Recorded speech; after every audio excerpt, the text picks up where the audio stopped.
Once upon a time in ancient China, there was a farmer. He had been farming traditional crops his whole life. One day, he decided it was time for a change. He realized the potential in bamboo. Everyone needed it, but no one grew it. The following spring, the farmer gathered equipment for bamboo farming and planted his ambitious new crop.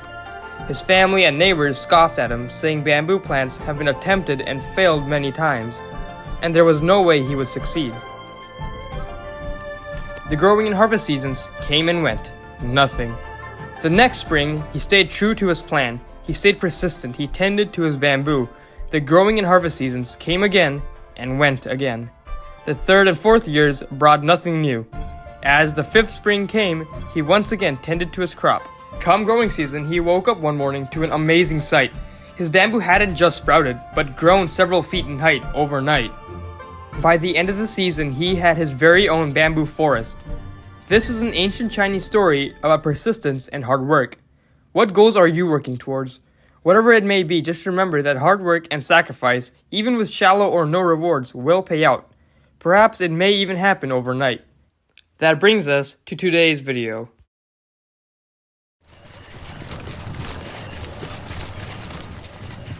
So we all know Death Stranding, Hideo Kojima's first project after leaving Konami.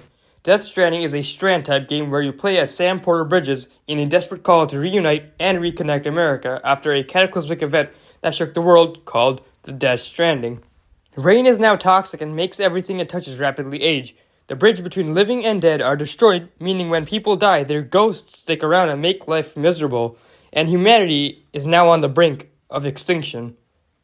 Your job is to make deliveries. You deliver tools, essential items, food, and other stuff to try to make America whole again. As you make your way to your destination, you're faced with a billion obstacles. At first, it's only rivers and mountains, and you're given tools like ladders and climbing anchors to combat these. As you're given more tools and abilities, you also face new challenges. Kojima uses these mechanics to turn a boring and dry concept interesting. Pair this innovative gameplay with awesome music, beautiful visuals, and a legendary story. Kojima has a huge following, and he once again proves why he deserves his legions of fans. Once there was an explosion, a bang which gave birth to time and space. Once there was an explosion, a bang which set a planet spinning in that space. Once there was an explosion, a bang which gave rise to life as we know it. And then came the next explosion. I personally loved Death Stranding, and it seems like the majority of people who beat it feel the same way.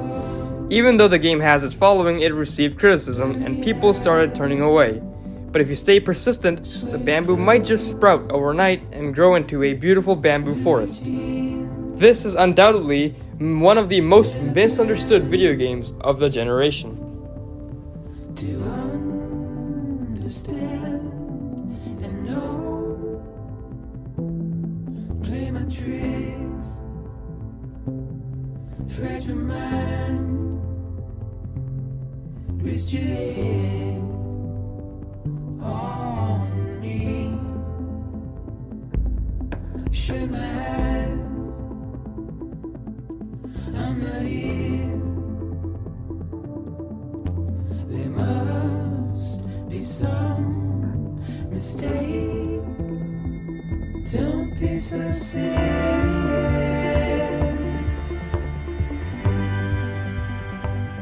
Don't be so serious.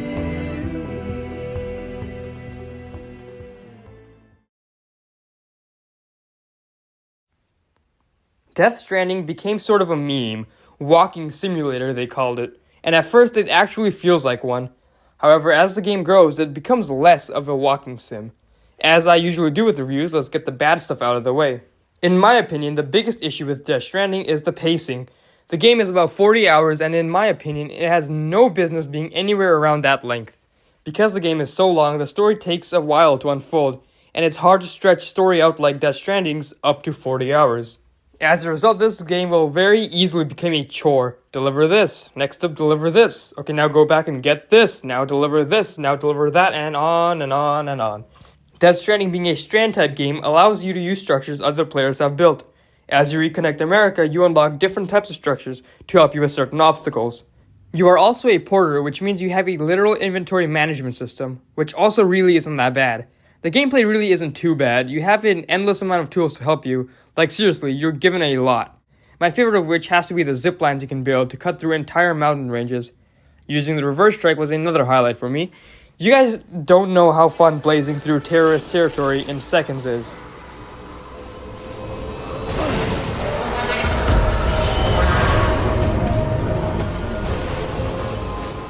Speaking of which, this is where Death Stranding starts to show signs of his legacy and lineage.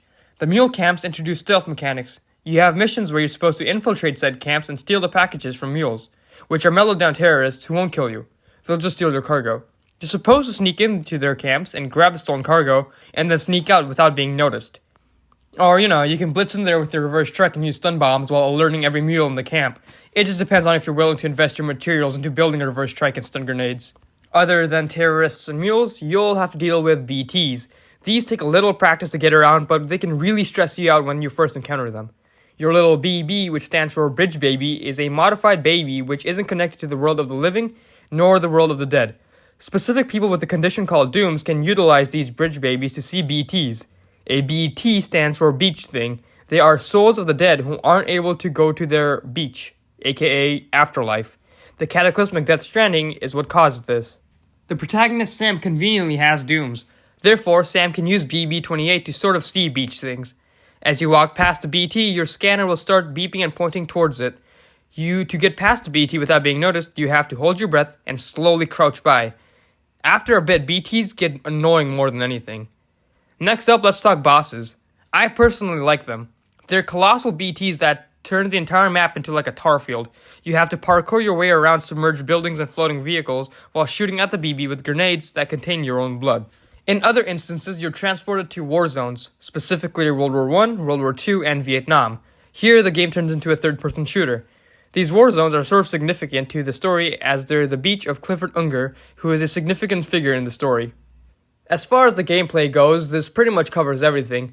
I think it's generally favorable for me. You've got a good amount of ups, such as the evolving gameplay, fun mechanics, obstacles, boss fights, but also a good amount of downs, such as the bad pacing, BTs becoming annoying, and the chores upon chores you're given. As slow as the game's traveling may be, the hauntingly empty and beautiful landscape sometimes makes the walks go by a little too fast. The story is nothing less than what you would imagine from Hideo Kojima. The story itself takes its time answering all of its unanswered questions and sort of leaves you in a mellow, storyless zone for a bit. You just do your regular deliveries and the story will sort of hesitate to fully show itself until the very end. I won't spoil what happens, but it's an amazing story that is definitely worth seeing until the very end.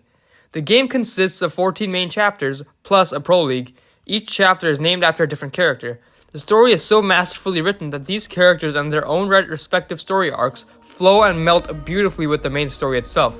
That allows for the chapters themselves to be named after the characters. Essentially, what I'm saying is that the story of Death Stranding is being told using the characters.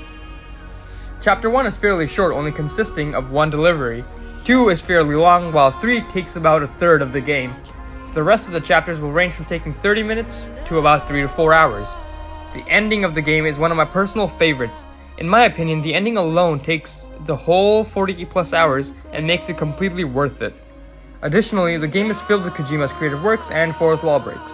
The gameplay, the story, the characters, the hauntingly beautiful landscape, cinematography, and the absolutely mind-blowing soundtrack all feel so right.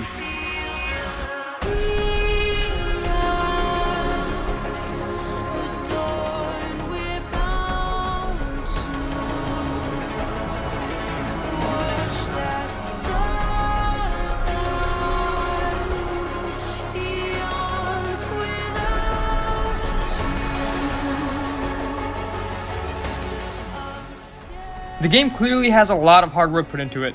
The quality of this game speaks volumes. The pacing is the worst quality of this game. It's always the same, and Chapter 3 being so long and boring really hurts the game overall. But as I said before, the game is still worth it. It's overlooked and it's seen as being a walking simulator when people don't know that it evolves. It truly gets better. The super slow pacing makes it feel like it takes forever to improve though, and that is the biggest flaw of the game. people can't experience the good part because the game is too slow to give them to you.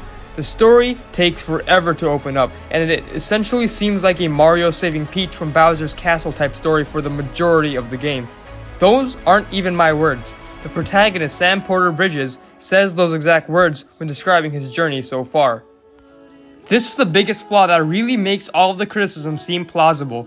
Not everyone has the patience, and if this game wasn't a work from the legendary Hideo Kojima, I would have dropped it well before Chapter 3, and that is a very bad thing to say. But trust me when I say it's worth it. I had faith in Kojima's work, and it paid off. Relying on patience is usually a bad gamble, especially for video games. No one wants to work or wait for their entertainment to get good. So this is my number one hope for Death Stranding 2. Death Stranding should not have been 40 plus hours long. It's an insanely amazing game, and I loved it, but this one major flaw makes it hard for so many other people to experience it. There really is a bamboo forest at the end of this game. Death Stranding is one of the most overlooked games in history, and trust me when I say to you, you won't regret holding on and pushing through. Thanks for watching, and keep on keeping on.